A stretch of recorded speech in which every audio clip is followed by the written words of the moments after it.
जय श्री कृष्ण बच्चों। मैं आज फिर आपके सामने एक कहानी लेके आई हूँ। उसका नाम है जादुई प्रेस।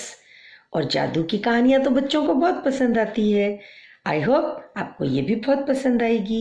तो कहानी का शीर्षक है जादुई प्रेस। ठीक, एक लड़की थी जिसका नाम था सुशीला। उसके बचपन में ही माँ बाप गुजर गए थे। वो अपने चाचा चाची के पास रहती थी और चाचा चाची की भी एक बेटी थी जिसका नाम था दीपिका। वो बहुत बदमाश थी, ना वो घर का काम करती और उसके साथ व्यवहार भी बहुत गंदा रखती थी।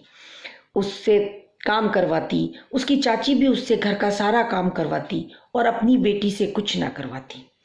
परंतु सुशीला अपने नाम के अनुकूल थी। सुशीला का मतलब होता है सुशील, यानी अच्छा व्यवहार। वो सबके साथ बहुत अच्छा व्यवहार करती।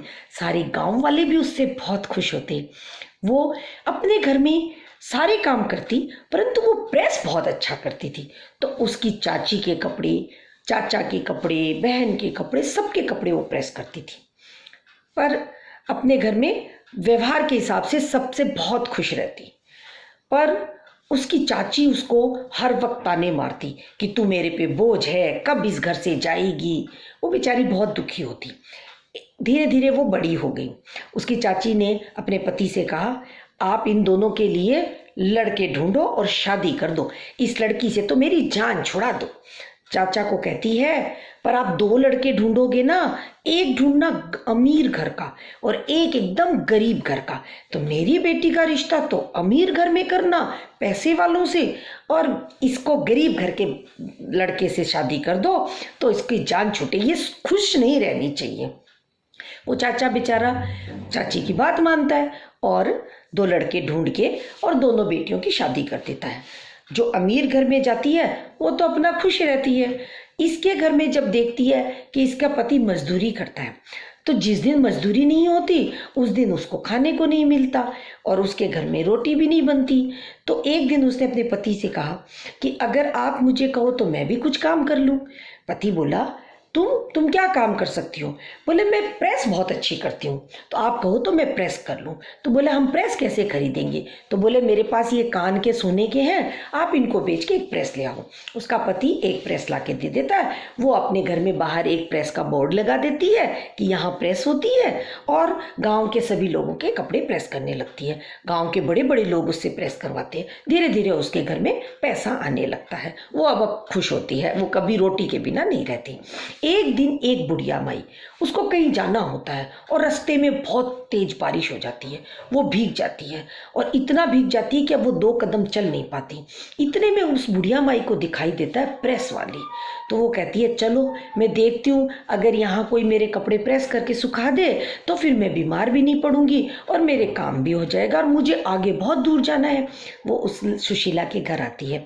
आके उसको कहती है, बेटा मेरे पास पैसा तो नहीं है, क्या तुम मेरे कपड़े सुखा दोगी प्रेस से? वो बोली, हाँ हाँ माता, आप आओ, जब तक आप मेरे कपड़े पहन लो, लाओ मैं आपके कपड़े सुखा देती हूँ। और वो कपड़े उसके प्रेस से सारे सुखा के उसको दे देती है। बुढ़िया माई उसको खूब आशीर्वाद दे के चली जाती है। दूसरे दिन सुबह जब वो कपड़ा प्रेस करने लगती है, जिस कपड़े पे भी प्रेस रखती है वो सोने का बन जाता है। वो अपने पति को आवाज देती है। पति आके, पति भी एक कपड़े पे प्रेस रखता है, वो भी सोने का बन जाता है। दोनों बहुत खुश होते हैं। पर वो कहती है, ये कैसे हुआ?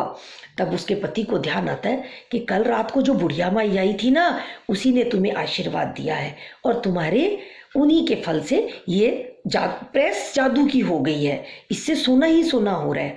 अब वो बहुत खुश रहती है। उधर उसके चाचा चाची का घर बिकने वाला होता है। वो बहुत गरीब हो जाता है।